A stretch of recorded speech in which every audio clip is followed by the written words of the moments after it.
Assalamualaikum warahmatullahi wabarakatuh. Alhamdulillah wassalatu wassalamu ala Rasulillah. Pada kesempatan kali ini kita akan membahas satu buku, yaitu buku Prompt Engineering for Generative AI. Pada seri ini kita akan bahas satu persatu bab yang ada di dalam buku ini. Tujuannya adalah agar kita bisa lebih mengerti tentang prompt engineering untuk generative AI. Nah, pada kesempatan kali ini kita akan bahas dulu bab pertama dengan judul Five Principles of Prompting. Jadi ada 5 prinsip dasar dalam prompting. Baik, alhamdulillah kita akan coba mulai ya. Pendahuluannya apa itu prompt engineering? Jadi menurut buku ini prompt engineering adalah proses menyusun perintah atau prompt secara tepat dan jelas untuk mendapatkan hasil terbaik dari model AI generatif seperti ChatGPT atau Midjourney. Nah, prompt sendiri adalah perintah berupa teks yang diberikan kepada AI untuk menghasilkan respons tertentu seperti teks atau gambar. Seperti halnya manusia, AI juga memerlukan arahan yang jelas untuk menghasilkan karya yang baik. Ya, intinya adalah prompt itu kalimat perintah ya. Kita memerintah AI atau generative AI ini seperti ChatGPT atau Midjourney untuk menghasilkan output yang kita harapkan. Nah, di sini ada contoh sederhana prompt yang kurang baik. Ini adalah contoh input, berikan daftar nama produk untuk sepatu yang cocok untuk semua ukuran kaki. Nah, outputnya di sini ada Unifit Sole Strides, Flexi Size All Fit Shoes, Omnifit Foot Flex, DLL. Meski kayaknya terlihat baik ya, ini katanya meski terlihat baik, prompt ini masih terlalu sederhana, jadi hasil yang didapat tidak konsisten atau kurang sesuai dengan keinginan dari pengguna. Ya, nanti kita akan belajar bagaimana contoh prompt yang baik di bab ini. Nah, kenapa harus melakukan prompt engineering? Nah, jika prompt kurang jelas, si AI ini bisa saja menghasilkan output yang tidak sesuai atau apa dan lain-lain. Nah, beberapa masalahnya di antara lain adalah yang pertama, arah yang samar atau fog direction. AI tidak memahami gaya atau detail yang diharapkan oleh pengguna. Jadi dia biasanya berhalusinasi ya. Terus yang kedua adalah format output tidak jelas. Output AI kadang sulit diproses secara otomatis karena formatnya yang berubah-ubah. Tidak adanya contoh yang jelas, AI hanya menebak-nebak hasil yang dimaksud seperti apa tanpa panduan jelas. Yang nomor 4, evaluasi yang terbatas. Tidak ada sistem untuk mengevaluasi kualitas hasil secara konsisten. Yang terakhir, terlalu banyak tugas dalam satu prompt. Ya, ini beberapa masalah yang kemungkinan bisa terjadi. Untuk mengatasi hal-hal tersebut, kita perlu menggunakan 5 prinsip utama dalam prompt engineering. Ini kita bahas. Prinsip yang pertama adalah memberikan arah atau memberikan direction, give direction. Penjelasannya di sini adalah memberikan arah artinya menjelaskan dengan jelas dan detail tentang apa yang kita inginkan. Tanpa arah yang jelas, AI hanya bisa menebak-nebak. Ya, di sini teknik memberikan arahan. Yang pertama gunakan persona atau tokoh tertentu, role playing. Oke, misal buat nama produk seperti gaya Steve Jobs atau Elon Musk. Ya. Seperti gaya Steve Jobs atau Elon Musk. Nah, di sini termasuk penggunaan persona atau tokoh tertentu atau role playing. Yang kedua, gunakan bahasa yang jelas dan deskriptif. Misal di sini jelaskan gaya, tema, atau kriteria yang diharapkan. Lalu nomor 3, gunakan pendekatan bertahap atau step by step. Tambahkan kalimat seperti, mari kita pikirkan langkah demi langkah. Oke. Nah, ini contoh prompt dengan arahan yang jelas. Buat daftar nama produk untuk sepatu yang bisa menyesuaikan semua ukuran dalam gaya minimalis seperti Steve Jobs. Ya, oke. Role playing-nya di sini adalah Steve Jobs. Bahasa yang jelas dan deskriptif adalah dia buatkan daftar nama produk, sepatu yang bisa menyesuaikan semua ukuran dalam gaya minimalis. Ini adalah deskriptif. Gunakan pendekatan bertahap step by step. Ini step by step. Yang pertama buat daftar nama yang menyesuaikan semua ukuran, ya, terus dalam gaya minimalis. Itu yang pertama, prinsipnya adalah memberikan arahan yang jelas atau giving direction. Yang kedua, menentukan format atau specify format. Ini mungkin akan make sense kalau kita pakai AI-nya untuk, automation ya. Cuma kalau memang hanya untuk chatting mungkin tidak perlu yang sampai seperti ini, tapi kita bisa coba arahkan. Menentukan format atau specify format. Menentukan format hasil yang diinginkan sangat penting agar hasil mudah dipahami dan digunakan. AI mampu memahami berbagai format seperti JSON atau YAML untuk hasil terstruktur, dalam daftar dalam bentuk nomor atau dipisahkan koma atau CSV ya, atau format visual untuk gambar seperti stok foto, ilustrasi, gaya artistik. Oh, termasuk di sini adalah menentukan format output termasuk kita mau ditampilkannya dalam bentuk teks atau gambar gitu ya. Tadi saya mungkin di depan ngomong bahwa kalau, di chat sebenarnya nggak terlalu penting-penting banget, tapi setelah saya pikir-pikir mungkin penting ya. Contohnya kalau kita mau ngomongin, buatkan saya ide untuk presentasi gitu ya. Nah, presentasi juga kan biasanya ada formatnya ya, 5W 1H seperti itu.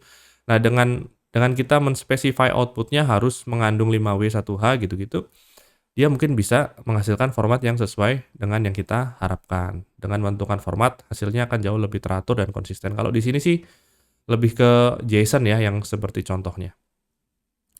Terus prinsip nomor 3 adalah memberikan contoh atau providing examples. Contoh adalah panduan yang jelas bagi AI untuk memahami apa yang kita inginkan. Berdasarkan jumlah contoh, ada beberapa pendekatan. Nah, yang pertama adalah zero shoot, tanpa contoh. One shoot, satu contoh. Few shoot, beberapa contoh. Dengan memberikan contoh yang baik, hasil AI bisa meningkat drastis kualitasnya. Contoh prompt dengan teknik few shots. Deskripsi, mesin pembuat milkshake, nama produk, Shake Master, Quick Shake, jam tangan untuk luar angkasa, Astro Watch, Space Guard. Deskripsi untuk sepatu muat ukuran, hasilnya jauh lebih sesuai dengan keinginan pengguna. Nah ini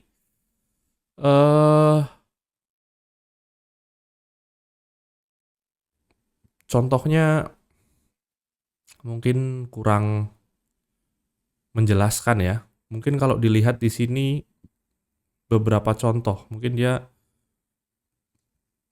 oh ini prompt-nya ya, ini prompt-nya. Jadi ini kalau kita copy hasilnya untuk menghasilkan prompt ini di-copy untuk dikasih ke AI dan kita minta hasilnya seperti ini ya. Oke, nomor 4 prinsip nomor 4 adalah mengevaluasi kualitas atau evaluate quality. Evaluasi kualitas adalah langkah penting untuk memastikan hasil AI memang sesuai ekspektasi. Ada beberapa metode evaluasi, contohnya ada manual, thumbs up atau thumbs down, memberikan penilaian langsung dari pengguna atau otomatis menggunakan AI model lain atau aturan tertentu untuk menilai hasil. Nah, ini contoh evaluasi manual, kita menilai hasil prompt satu persatu dengan cepat. Ya kita kasih thumbs up untuk Unifitsus, one size loh. Ini membingungkan ya. Jadi dikasih thumbs down ya. Evaluasi ini bisa memperbaiki prompt agar lebih baik di masa depan. Kriteria evaluasi meliputi kemenarikan, kejelasan, relevansi dengan tujuan. Kita menilai hasil prompt. Ya. Oke. Artinya di sini kan AI-nya sendiri nggak bisa kita bilang langsung belajar ya. Artinya dengan kita mengevaluasi prompt yang kita input sebelumnya dengan thumbs up sama thumbs down, ini efeknya ke kita sebenarnya. Kita jadi tahu bahwa ini adalah prompt yang benar sama prompt yang tidak benar ya. Kriteria evaluasi adalah pertama kemenarikan, kejelasan ya, kejelasan dari hasilnya ya, dan relevansi dengan tujuan. Selanjutnya adalah prinsip kelima, yaitu adalah membagi tugas atau divide labor. Di sini memberikan, sebagai contohnya membagi tugas menjadi beberapa langkah lebih baik dibanding menyuruh AI melakukan semua sekaligus. Misalnya tugas pembuatan nama produk bisa dibagi menjadi 3 langkah. Ini contoh promptnya, AI membuat daftar nama produk, AI memberikan penilaian atas nama-nama produk tersebut, AI memilih nama terbaik berdasarkan kriteria penilaian. Oke. Dengan metode ini hasil lebih teratur, kesalahan jauh lebih mudah diidentifikasi, output lebih jelas dan terfokus. Oke, ya di sini prompt chunking gitu ya, dibagi-bagi. Terus contoh praktis menggunakan kelima prinsip di atas, contoh integrasi lengkap, arahan, gaya Steve Jobs, format, daftar dalam JSON, contoh berikan contoh produk sebelumnya yang tadi ya, sepatu-sepatunya contohnya ya. Evaluasi penilaian secara otomatis oleh AI, maksudnya setelah ada hasilnya kita suruh AI-nya untuk melakukan penilaian lagi. Pembagian tugas dibagi menjadi pembuatan dan evaluasi menjadi langkah terpisah. Jadi pertama kasih prompt ini, terus dilakukan evaluasi. Nah ini juga termasuk penggunaan langkah yang terpisah. Hasil dari prompt jauh lebih kuat dan optimal dibanding hanya menggunakan prompt sederhana tanpa rekayasa khusus. Jadi mungkin yang biasa kita kadang-kadang cuma naruh 2 kata, 3 kata ya, berharap si AI-nya menjelaskan sesuatu, itu sebenarnya AI-nya udah cukup pintar atau udah cukup, mampu menjelaskan itu walaupun kita secara prompt kurang baik ya. Tapi kalau kalau prompt-nya lebih baik lagi, hanya dengan arahan, dengan format, dengan contoh, maka lebih baik. Ya kadang-kadang kita terlalu, naif dengan, menganggap bahwa AI itu harus tahu apa yang kita inginkan, seperti itu. Nah, kesimpulan dari kesempatan kali ini, prompt engineering adalah skill penting bagi siapa saja yang ingin menggunakan AI generatif secara efektif. Dengan memahami 5 prinsip ini, memberikan arahan, menentukan format, memberikan contoh, mengevaluasi kualitas, dan membagi tugas, kita dapat memaksimalkan hasil dari interaksi dengan model AI. Penerapan 5 prinsip ini akan meningkatkan kualitas hasil, efisiensi penggunaan AI, sekaligus mengurangi biaya dan waktu yang diperlukan dalam menggunakan teknologi AI generatif ini. Oke, itu dari bab 1 kali ini, yang bisa saya sampaikan dari buku Prompt Engineering for Generative AI. Kita akan bahas di bab kedua untuk selanjutnya. Dari saya cukup sekian, wabillahi taufiq wal hidayah. Kita tutup dengan doa kafaratul majelis. Subhanakallahumma wa bihamdika asyhadu an la ilaha illa anta astaghfiruka wa atubu ilaik. Wassalamualaikum warahmatullahi wabarakatuh.